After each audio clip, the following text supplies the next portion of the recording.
ಒಂದು ರಸಮ್ ಮಾಡೋಣ. ರಸಮ್ ಎಷ್ಟು ಚೆನ್ನಾಗಿರುತ್ತೆ ಗೊತ್ತಾ. ನಮಸ್ಕಾರ ನನ್ನ ಹಿತೈಷಿಗಳಿಗೆ. ನಾನು ಚೆನ್ನಾಗಿದ್ದೀನಿ, ನೀವೆಲ್ಲ ಚೆನ್ನಾಗಿದ್ದೀರಾ ಅಂತ ತಿಳ್ಕೊಂಡಿದ್ದೀನಿ. ತೋತಾಪುರಿ ಮಾವಿನಕಾಯಿ ನೋಡಿ, ಮೊದಲು ಆ ಸೀಸನಲ್ಲಿ ಮಾತ್ರ ಸಿಗ್ತಾ ಇತ್ತು, ಇವಾಗ ಆಗಲ್ಲ. ಎಲ್ಲ ಸೀಸನಲ್ಲೂ ಸಿಗುತ್ತೆ. ಎಷ್ಟು ಫ್ರೆಶ್ ಇತ್ತು ಗೊತ್ತಾ. ನಾನು ತಂದು 2 ದಿವಸ ಆಯಿತು, ಹಾಗಾಗಿ ಸ್ವಲ್ಪ ಇದಾಗಿದೆ. ಇದರಲ್ಲೊಂದು ಮಾವಿನಕಾಯಿ ಚಟ್ಪಟ್ಟು ಮಾಡೋಣ ಹೇಗೆ ಅಂತ ನೋಡಿ. ಏನೇನು ಬೇಕು ಅಂತಂದರೆ ಮಾವಿನಕಾಯಿ ತೊಗೊಂಡಿದ್ದೀನಿ, ಸ್ವಲ್ಪ ಚಿಲ್ಲಿ ಪುಡಿ, ನಾನು ಟಿಕಾಲಾಲು ಎವರೆಸ್ಟು ಚಿಲ್ಲಿ ಪುಡಿ ತೊಗೊಂಡಿದ್ದೀನಿ, ಬೆಲ್ಲ ಬೇಕು, ಉಪ್ಪು ಬೇಕು, ಇಷ್ಟೇ. ತುಂಬ ಅಂದರೆ ತುಂಬ ಚೆನ್ನಾಗಿರುತ್ತೆ. ಈ ಥರ ಒಂದು ಸರಿ ಮಾಡಿ ನೋಡಿ ನೀವು, ಆಮೇಲೆ ಮಾವಿನಕಾಯಿ ಎಲ್ಲಿ ಸಿಕ್ಕಿದ್ರೂ ಬಿಡಲ್ಲ, ಅಷ್ಟು ಚೆನ್ನಾಗಿರುತ್ತೆ. ರುಚಿ ರುಚಿಯಾಗಿ, ಹುಳಿ ಹುಳಿ, ಸಿಹಿ ಸಿಹಿ, ಖಾರ ಖಾರ ಆಗಿ. ನಾನು ಇವಾಗ ಇದನ್ನು ಸಿಪ್ಪೆ ಹಾಕ್ಕೊಳ್ಬೋದು, ನನಗೆ ಬೇಡ ಅಂತ ಹೇಳಿ ತೆಳ್ಳಗೆ ತಗೊಳ್ತಾ ಇದ್ದೀನಿ. ನಾನೇನು ಅಷ್ಟು ದಪ್ಪ ತೆಗಿತಾ ಇಲ್ಲ ಸಿಪ್ಪೆನ. ದಪ್ಪ ತೆಗೆದ್ರೆ ಹಣ್ಣು ವೇಸ್ಟ್ ಆಗುತ್ತೆ, ಜಾರುತ್ತೆ. ನೋಡಿ 50 ರೂಪಾಯಿ ಕೆಜಿ. ಮೊನ್ನೆ ಮಾರ್ಕೆಟಲ್ಲಿ 1 ಕೆಜಿ 3 ಬಂದಿತ್ತು. ಒಂದು ಇದು ಮಾಡಿದೆ, ಮಾವಿನಕಾಯಿ ಚಿತ್ರಾನ್ನ ಮಾಡಿದೆ. ಇನ್ನೊಂದಿದೆ, ಏನು ಮಾಡೋದು ಅಂತ ಗೊತ್ತಿಲ್ಲ. ಉಪ್ಪಿನಕಾಯಿ ಹಾಕೋಣ, ದಿಢೀರ್ ಉಪ್ಪಿನಕಾಯಿ ಅಂತ ಅಂದ್ಕೊಂಡಿದ್ದೀನಿ. ಏನು ಮಾಡ್ಬೋದು ಒಂದು ಸ್ವಲ್ಪ ನನಗೆ ಕಮೆಂಟಲ್ಲಿ ಹೇಳಿ. ನೋಡಿ ಇವಾಗ ಇದನ್ನು ಸಣ್ಣದಾಗಿ ಹೆಚ್ಕೊಂಬಿಡೋಣ. ತುಂಬ ಚೆನ್ನಾಗಿತ್ತು, ಫ್ರೆಶ್ಶಾಗಿ. ಅವಾಗ ಕಿತ್ಕೊಂಡು ಬಂದಿರೋ ಥರ ತೊಟ್ಟೆಲ್ಲ ಇತ್ತು, ಸಣ್ಣದ ಎಲೆ ಇತ್ತು. ತುಂಬ ಚೆನ್ನಾಗಿ ಇಷ್ಟ ಆಯಿತು ನನಗೆ. ನನ್ನ ಮಗಳು ತುಂಬ ಇಷ್ಟ ಆಯಿತು. ಅದಕ್ಕೆ ಹೇಗಿದ್ರು ಅಮೇರಿಕಾಗೆ ಹೋಗ್ತಾ ಇದ್ದಾಳೆ, ಸ್ವಲ್ಪ ರುಚಿಯಾಗಿ ತಿನ್ಕೊಂಡು ಹೋಗಲಿ, ಅಲ್ಲಿ ಬರೋವರೆಗೂ ಏನೂ ಸಿಗಲ್ಲ ಅಲ್ವಾ ಈ ಥರದ್ದೆಲ್ಲ. ಅದಕ್ಕೋಸ್ಕರ ಒಂಚೂರು ಅವಳು ತುಂಬ ಇಷ್ಟ ಆಯಿತು, ಅದಕ್ಕೋಸ್ಕರ ತೊಗೊಂಡು ಬಂದೆ. ನನಗೂ ತುಂಬ ಇಷ್ಟ. ನೋಡಿ ಇದನ್ನು ಹೀಗೆ ಸಣ್ಣದಾಗಿ ಹೆಚ್ಕೊಬೇಕು. ತುಂಬ ಗಟ್ಟಿ ಇದೆ, ಚೆನ್ನಾಗಿದೆ, ಬಲ್ತಿದೆ. ವಾಟೆನೇ ನೋಡಿ ಎಳೆದಿಲ್ಲ.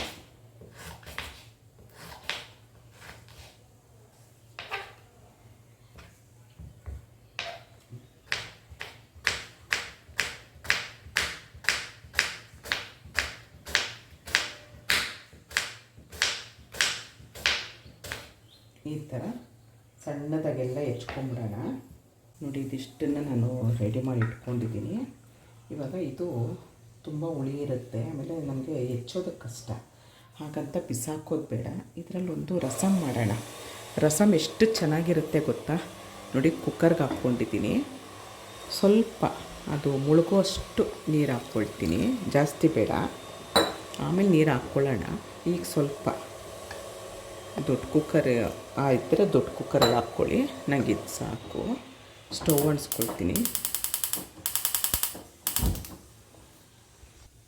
ಸ್ವಲ್ಪ ಉಪ್ಪು ಹಾಕ್ಕೊಳ್ತೀನಿ. ತುಂಬ ಚೆನ್ನಾಗಿರುತ್ತೆ. ನೀವು ಮದುವೆ ಮನೆಯಲ್ಲೆಲ್ಲ ಕೊಡ್ತಿರ್ತೀರ ಅನಿಸುತ್ತೆ. ಮದುವೆ ಮನೇಲಿ ಕೊಡ್ತಾರೆ. ಮಾವಿನಕಾಯಿ ತಿಳಿ ಅಂತಾರೆ, ಆಂಪನ್ನ ಅಂತಾರೆ. ಇದಕ್ಕೆ ಒಣಗಿದ ಮೆಣಸಿನ್ಕಾಯಿ ಆದರೂ ಹಾಕ್ಕೊಳ್ಬೋದು, ಹಸಿ ಮೆಣಸಿನ್ಕಾಯಿ ಆದರೂ ಹಾಕ್ಕೊಳ್ಬೋದು. ನಾನು 2 ಒಣಗಿದ ಮೆಣಸಿನ್ಕಾಯಿ ಹಾಕ್ಕೊಳ್ತೀನಿ. ಇಷ್ಟು ಬೆಲ್ಲ ಹಾಕ್ಕೊಳ್ತಾ ಇದ್ದೀನಿ. ಈಗ ಮುಚ್ಚಿಟ್ಬಿಡೋಣ. ಒಂದು 2 ವಿಷಲ್ ಬರೋವರೆಗೂ ಕೂಗಿಸ್ಕೊಂಬಿಡಿ, ಅದು ಚೆನ್ನಾಗಿ ಬೇಯಬೇಕು. ಅಷ್ಟರೊಳಗಡೆ ನಾವು ಇದನ್ನು ರೆಡಿ ಮಾಡ್ಕೊಂಬಿಡೋಣ ಬನ್ನಿ. ನೋಡಿ ಇದಕ್ಕೆ ಸ್ವಲ್ಪ ಉಪ್ಪು ಹಾಕ್ಕೊಳ್ತೀನಿ. ಯಾವುದು ಇವಾಗ ವೇಸ್ಟ್ ಮಾಡೋ ಹಾಗಿಲ್ಲ, ಯಾಕಂದರೆ ಎಲ್ಲ ದುಡ್ಡು ಕೊಟ್ಟು ತಂದಿರ್ತೀವಿ, ಸುಮ್ಮನೆ ಬಿಸಾಡಬಾರ್ದು.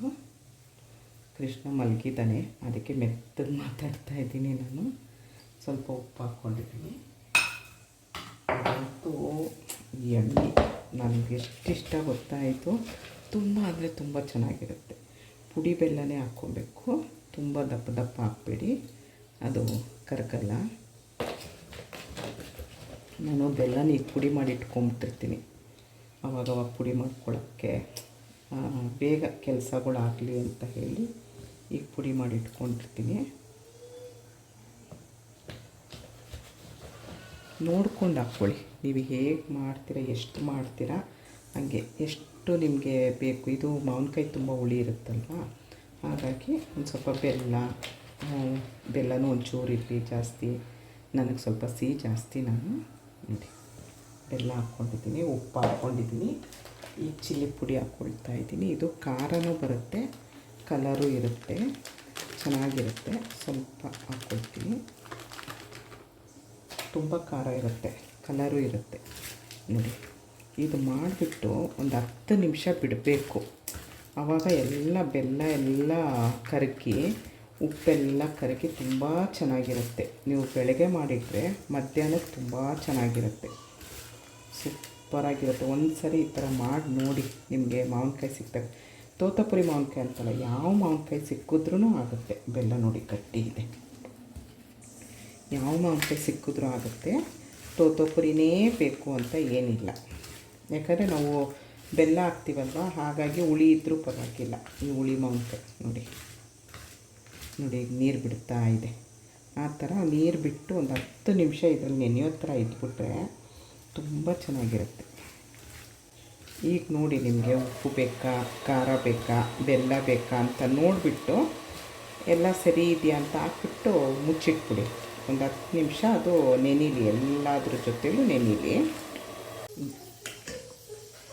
ಪ್ರೆಷರ್ ಹೋಗಿದೆ.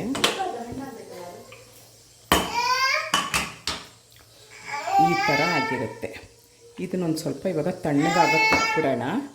ನಾನೊಂದು ಬೌಲಿಗೆ ತಕ್ಕೊಳ್ತೀನಿ. ಇದನ್ನು ನೋಡಿ, ಇದಕ್ಕೆ ತಕ್ಕೊಳ್ತೀನಿ. ಬಿಸಿ ಇದೆ, ನಾವು ಕಿವುಚ್ಕೊಳ್ಬೇಕು ಅದನ್ನ.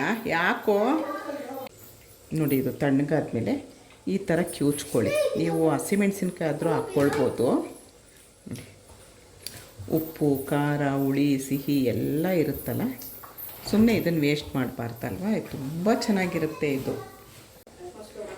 ಇದು ಮದುವೆ ಮನೇಲೆಲ್ಲ ಕೊಡ್ತಾರೆ, ಚೆನ್ನಾಗಿರುತ್ತೆ. ಕುಡಿಯೋಕ್ಕಂತೂ ಜೀರ್ಣ ಆಗುತ್ತೆ, ತುಂಬ ಚೆನ್ನಾಗಿರುತ್ತೆ.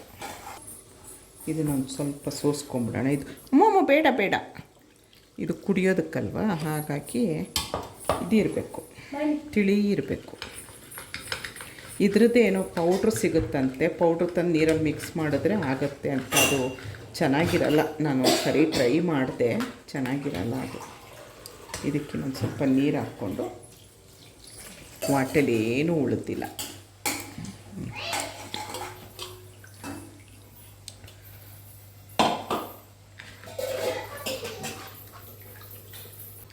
ನೋಡಿ, ಒಂದು ಮಾವಿನಕಾಯಲ್ಲಿ ಉಪ್ಪಿನಕಾಯಿ ಥರ ಆಯಿತು, ಸಲಾಡು ಆಯಿತು.